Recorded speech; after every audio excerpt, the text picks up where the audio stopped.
rawa onom teh ayeuna mah asup ka Purwaharja di bawahan Ciamis.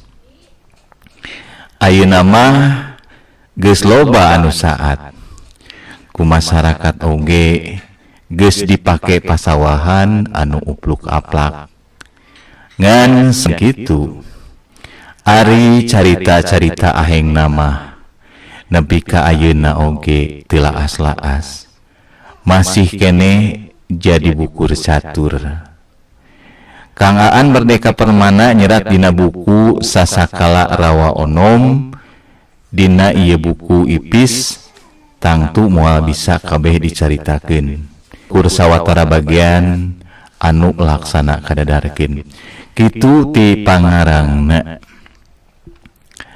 Bubuka catur baheula jauh ka baheula nyaeta dina